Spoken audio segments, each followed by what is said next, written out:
Buenos días amigos y seguidores del canal de efemérides mexicanas e internacionales. Hoy es día 27 de noviembre del 2023, es lunes.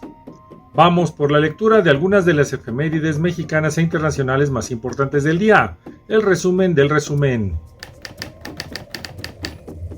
En 1701 toma posesión como el 34º virrey de la Nueva España, don Francisco Fernández de la Cueva Enríquez, duque de Albuquerque, quien ha de prolongar su mandato hasta enero de 1711. Al entregar el poder se queda a radicar en la Ciudad de México, donde fallecerá en 1733. En 1781 muere en su hacienda de San Miguel Regla, hoy estado de Hidalgo, don Pedro Romero de Terreros, conde de Regla, riquísimo minero filántropo que invirtió grandes cantidades de su capital para obras religiosas, culturales y de beneficencia, entre ellas el Real Monte de Piedad de Ánimas, el que fundó en 1775, en realidad una casa de préstamo a bajo interés. En 1838, pese a que estaban efectuando pláticas diplomáticas en el puerto de Veracruz entre Francia y México, la escuadra francesa fondea en el puerto, rompe fuego sobre el mismo por la negativa de México de no reconocer la exagerada cuenta de daños a los ciudadanos franceses radicados en el país y que ha de desencadenar lo que el pueblo bautiza como la Guerra de los Pasteles.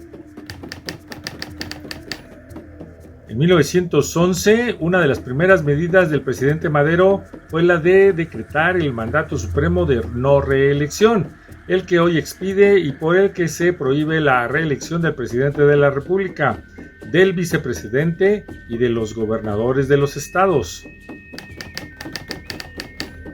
En 1916, el Teatro Iturbide de la ciudad de Querétaro hoy es designado de la República y se constituye en recinto oficial del Congreso Constituyente. En 1916 nace la escritora María Elvira Bermúdez Natera. No existe acuerdo en relación a la fecha de su nacimiento. Se tituló como abogada en la Escuela Libre de Derecho en 1939. En 1948 comenzó a publicar trabajos de género policíaco. Desde entonces colaboró con cuentos y ensayos en periódicos como El Nacional, Excelsior y Novedades. Es de las pocas escritoras interesadas en la novela detectivesca. Se distinguió por sus certeras reseñas sobre libros mexicanos contemporáneos y por sus ensayos de crítica literaria. En 1917 se declara primer área natural protegida al Parque Nacional Desierto de los Leones de la Ciudad de México, antiguamente llamado el Desierto de Nuestra Señora del Carmen en los Montes de Santa Fe. Es uno de los más grandes e importantes parques nacionales con los que cuenta la Ciudad de México.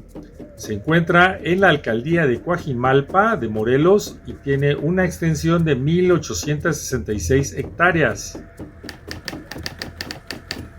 En 1930 nace el físico patriota Leopoldo García Colín Scherer, miembro del Colegio Nacional y de la Sociedad Mexicana de Física.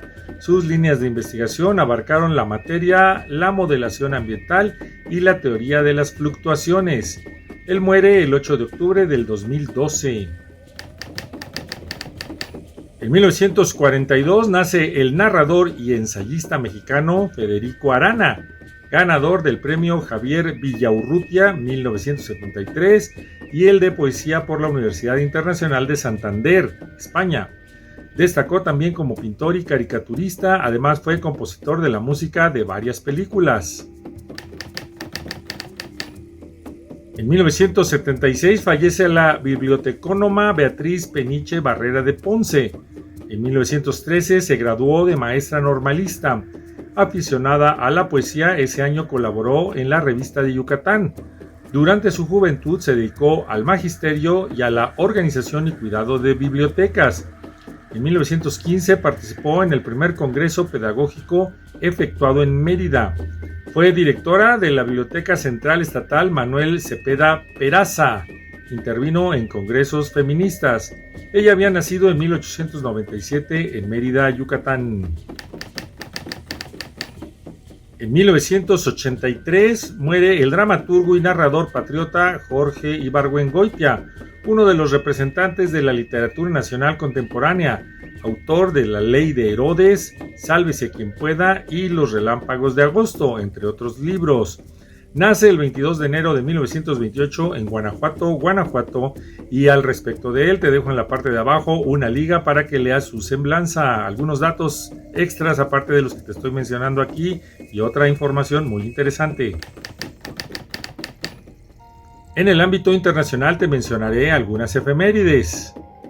En el año 8 antes de nuestra era muere el poeta romano Horacio, seudónimo de Quintus Horatius Flaccus. Entre sus escritos destacan 121 poemas líricos, 41 versos, odas, epístolas, sátiras y arias poéticas. Él había nacido el 8 de diciembre del 65 antes de nuestra era. En la colonia Polanco existe una calle principal que lleva su nombre. Allí están los nombres de muchos filósofos y poetas y literatos. En el año 602, el emperador Mauricio es forzado a ver la ejecución de sus 5 hijos antes de ser decapitado. En 1701 nace el astrónomo sueco Anders Celsius, quien llevó a cabo múltiples medidas geográficas para el mapa sueco. En 1742 inventó la escala de temperatura que lleva su apellido. Él muere el 25 de abril de 1744. En 1868, el emperador Meiji de Japón traslada su residencia de la ciudad de Kioto a Edo, que en adelante se llamaría Tokio. Esto ocurre a consecuencia de la terminación de la etapa feudal en el Japón, en la que desaparece la clase samurái y se restablecen otros tipos de gobierno. En 1919 nace el poeta y traductor argentino Alberto Girri. Su poesía se caracterizó por ser descarnada, intelectual y hermética, autor de poemas como Playa Sola y El tiempo que destruye. Él muere el 16 de noviembre de 1991. En 1953 muere el escritor estadounidense Eugene O'Neill, uno de los dramaturgos más importantes de su país, por obras como El mono peludo y Más allá del horizonte. Él obtuvo el Premio Nobel de Literatura en 1936 y el Pulitzer. Nace el 16 de octubre de 1888. En 1998 muere la poetisa y autora de libros infantiles española Gloria Fuentes. Sus escritos se caracterizan por la plasmación de su ironía en temas de amor, soledad, dolor y muerte. Nace el 28 de julio de 1917. En 2009 ocurre el atentado al Nevsky Express, al explotar un artefacto en las vías del tren de alta velocidad que une las ciudades de Moscú y San Petersburgo, descarrilando y causando la muerte de 39 personas. En 2016, un equipo de investigadores del Instituto Francés de Arqueología de El Cairo y la Universidad de la Sorbona encuentran el complejo portuario sumergido de Wadi el Yarf, construido durante el reino del faraón Keops hace unos 4.600 años. Se cree que el faraón lo utilizó para importar cobre y otros materiales necesarios para fabricar las herramientas e instrumentos empleados en la construcción de la pirámide de Giza. Y hasta aquí las efemérides mexicanas e internacionales del día de hoy. Danos un me gusta al video, suscríbete al canal, sé feliz en la lectura de nuestras efemérides ahí en el blog y también de nuestras semblanzas.